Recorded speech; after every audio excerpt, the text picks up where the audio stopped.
Hello everyone and welcome to my podcast. Today we have a very special guest with us who have dedicated his entire life to education. Our guest today have served as both a professor and a principal later on, mentoring thousands of students and teachers and witnessing the evolution of education throughout the years.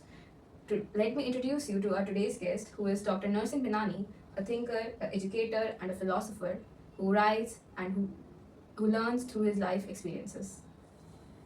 Welcome to the podcast. Thank you for joining us today. Thank you very much. To begin, could you please tell us a little about yourself and what inspired you to choose teaching as your profession? As a teacher, I have started my career since 1980, and at that time, my object was to make interaction with the students. At that period, the students was in a very confusing situation because at that time our country was in a political very inactive, and some student agitations were also going on there. So I have some interest to go with the student and give them some good teaching. Okay, thank you so much. Remember your first day as a professor and what emotions did you experience? Yes, I very much remember the day. That was the day of 24th December 1979 when I was first joined my duty as a lecturer in the Government College Ajmer. And when I first attend my class with the student, then I seen there that most of the students were like just me, and I was very confused that as I am a teacher or I am also a student. That was very amazing for me. Okay. Well, teaching isn't about completing the syllabus. What did teaching exactly mean to you? Yes, it is very good question, and this question is also for the future of the teacher and students. Teaching is not a profession. Teaching is not teacher is nowadays not a teacher. He is a mentor, and he broadly makes the student personally development, because today the education is important, but other extra curriculum activities are also important. So my focus is on the teaching as well as other extra activities for the development of student. Okay. What qualities in a student make them stand out to you? Yes, nowadays the qualities of a student is, in my opinion, is good learner, because without a good learner, a person can't himself make the energizable, nor make the educative, make the knowledgeable. As good as a person is good listener, so good he will be a person Okay, that's an interesting perspective. of the law. No, but my question to you was that any one lesson that you learned from a student? That a teacher must always be a student, because students have to learn something and teacher has to learn always something new. Now moving on to the next question. Moving from a professor to a principal is a huge change. And how different was that role for you? Yes, this is good question, because as a teacher and as a principal, there are two different things. As a teacher, the person has only duty to teach the students. But as a principal, as an administrator, he has the dual duties.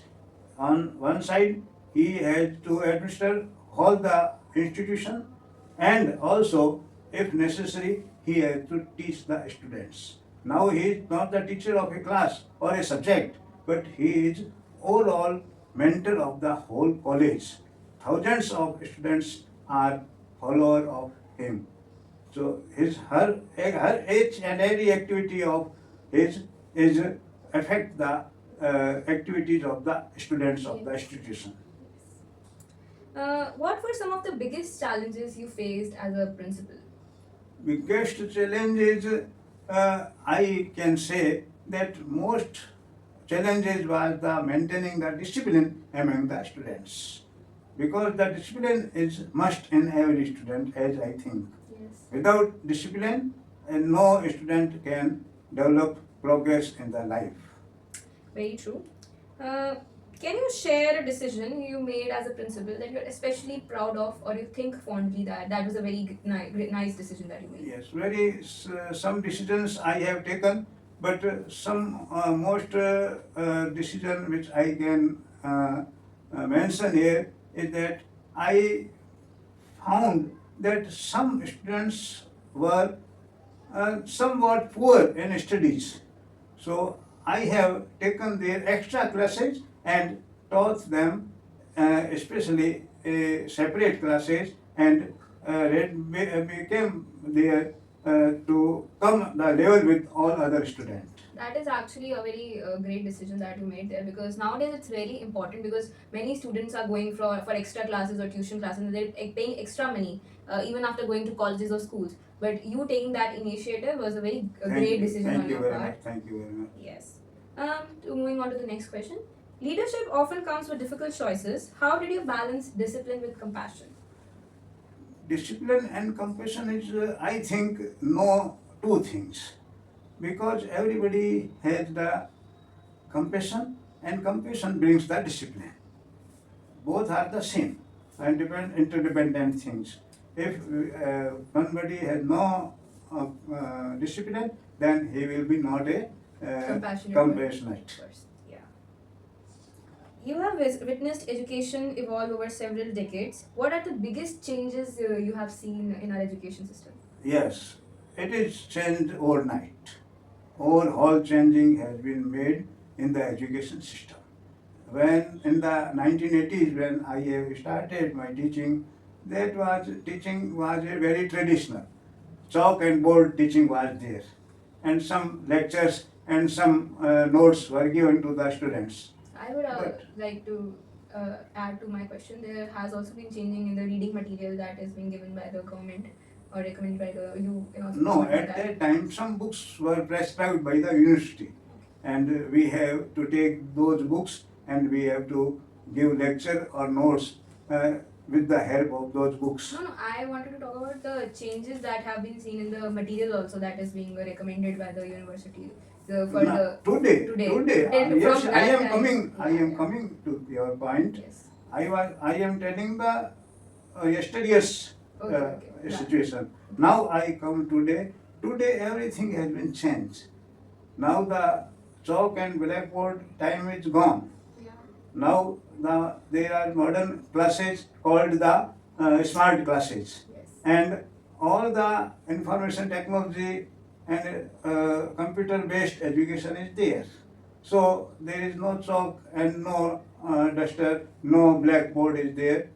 Their classes are also running on online. Colleges are also giving them the online support, them giving the students the printed materials. Nowadays, the AI also has came. Google is there, so every information is available there. So it is the all change in the education system from old time to Yeah. today's. Yes, absolutely. Uh, what skills do you think students need today that weren't as important when you started teaching? Sorry. What are the skills that you think students of today need that weren't that relevant when you started teaching? Yeah, today just we have talked that we are in the age of IT, information technology, computer age is there, AI. AI is there. So the whole situation has changed. So a student has to go beyond the books. He had to learn more from the books. More from the outside. More from outside the books. Yes. Because we now have to take our mind to the technology and apply them in practical life. That is very important. Every student now had to learn the information technology and also apply them in their education system. Their learning system has been changed. Their writing system has been changed. There are some practical works also there. There are some project works is also Project there. work according Field to work is yeah, field also work there. is yes. At that time when I have started, such things were not there. Yes. They have only the books reading class. Yeah. Business is not so. Business, we have to go in the field, we have to study, we have to research the customers, what we are giving them. First we have to survey. Before starting the business, before starting our startup, first we have to study the market. That is called the market research. Yes. In market research, we study our targeted customers what they need, and according to their need, we make our product. So you believe that with studying about business, it is also important to gain some experience because only reading book material and learning and passing the exams will not prepare you for the real world. Yeah, it is clear. Today, in the life, in the news, in the newspapers, we listen that thousands of engineers, thousands of MBAs, thousands of doctors are the unemployed. Why? Because they do not Why? have any practical Yes, knowledge. they have no practical knowledge. And one more thing I want to add, Ekta, in this, that nowadays, as I feel, that students are not focusing on their targeted function. First, every student must have their target. As they are a student, their target is to clear the exam. That is the primary. But similarly, they must have the eye on their future career.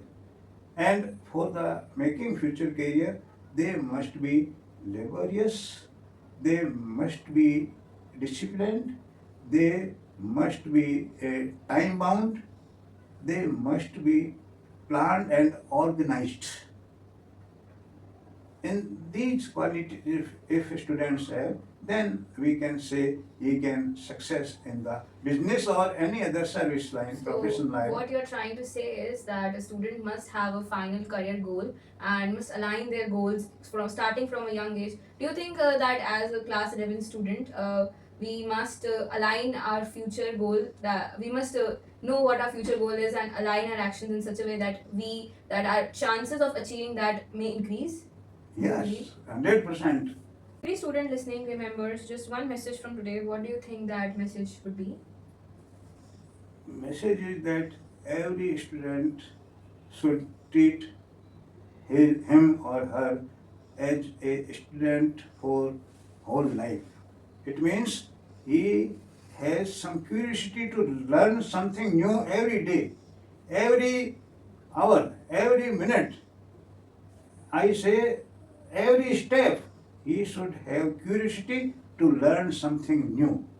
So he can be he can apply that new learning in his career. So the message is that every person should be a student for life and should be curious about the things that they see in New their things. new things. Very amazing. So moving to our last segment of the podcast, becoming a writer after retirement. That is a very curious path you took. Retirement often marks the end of one's career, but for you, it became the beginning of another. What inspired you to start writing after retirement? And also, being from a commerce background, how did you transform yourself to a Hindi poet and a writer? Yes, this is the good question. This is very And interesting to know. it is exactly the whole change of the career. One time I was the teacher, but as a teacher I was also a writer of on commerce and economic subjects. At that period, since 1980s till today, I am the writer of economic and commerce related articles in the various newspapers of our country. But in the corona period, when there was no work for everybody for 1 year to 2 years, and in that period, something, some of my companion were the poet, some were literary interested persons. Literature. So I have come with them and learn something new. As I have said, that everybody should have the curiosity to learn new thing. So I have also the curiosity how they are writing the poems. So I take the inspirations from my those companions and started the writing of the poems, and also there's some very rare area of Hindi literature is the haikus. Yeah. There are very few books are on haiku, and I am proud that I have written 2 books on haiku and 2 books on Hindi poems. Yeah, I would also like to congratulate on publishing 2 of your Thank you, books, thank you very Kavya much. Saroj and Akshay Gunjan, and I know this knowledge that you are publishing 2 more books that Yeah, will be yeah. coming out next month, hopefully. Yes, one is Kavya Ekta and another is Akshar Disha. Disha, yes. Congratulations on that. Okay, so as a teacher who have been teaching for the last 45 years, what do you think is the best profession to go in today's time as a commerce student? What is the best profession as a student could study for or go forward with, You are according to you? you are asking me such question when I have, as you said, a teacher for 45 years in commerce. Then my first choice will be that every student must be a teacher, Okay. because the teacher is the builder of the nation, as I think, and he also builds the base of the nations, who are the students. Students are the future of the nation, and the teacher is such a mentor who is the who makes the students the foundation of future of the nation. But for the rest of us but everybody cannot Yes. be a teacher. Yeah, that is. But for I am. Yeah, because if everybody will be Yeah. the teacher, then who would be the student There or are the other? nowadays there are various areas open for the students. Now in the new education policy, there is no limitation of faculties. Commerce, arts, science, all students can take each other's subject. So nowadays the field is very wide. If we take the commerce, then there are CA, CS, ICMA, MBAs. If we take the arts, there are the various Civil services. physical activities. There are very government services are also there. They may be IAS, IFS, RAS, RJS, IJS, IRS, Yes. Indian Revenue Services. In science also, science have very aspect. He may be a scientist, he may be any type of new researcher. He can do new research in the areas which is also the need of the nation. Moving on to the next question and back to the retirement part. What advice would you give to people who want to pursue a passion after their retirement but they think it's too late? There is no late for starting anything. As I think, we should everybody should be ready to start the new thing at any age, at any time. No one should become idle for a while. Mm. Everybody should be active, whichever is age. Age is no factor. Retirement is only for servicemen. Businessmen, if we talk about a businessman, there is no retirement life. We see the 80 years old, 19 years old businessmen are also active. Yes. So, So you and think that when age is just a number and it should not stop you from pursuing one's. It Yes, should not yes. stop one from pursuing their passion. not for me, it is for everybody. Everybody should be active at any step of age. Yes. As a teacher, you educated students through lectures, and as an author, you educate people through your words. How do these two experiences compare? Sorry. As a teacher, you educated students Yeah. through lectures, and as an author, you educate readers through your words. How do these two experiences compare to you? Both are the teaching. One thing is common in both. Both are the teaching. One is the teaching of particular subject that was in my career of the service of, as a teacher, and after that when I came in the life of literature, then that is also the poems which I have written or wrote, the haiku I have written, are also the teaching to the society. Yes. They are giving some knowledge, some new thing, something to interact them, something to inspire them to think about the country, about the religion, about the literature, about the culture, about the our traditional activities of the society and the whole nation. Yes. Finally, what are you working on now, and what can your readers look forward to in the future? I have the plan to continue this my writing work as possible, as much, and want to be active at every stage of the life. Uh, Finally, thank you so much for sharing your experiences with us. Your journey reminds us that education is not only about knowledge but also about inspiring lives. Uh,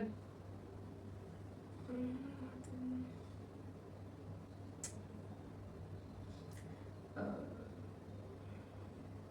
Finally, thank you so much for sharing your journey with us. It inspires us that knowledge is not only about education but also about inspiring lives.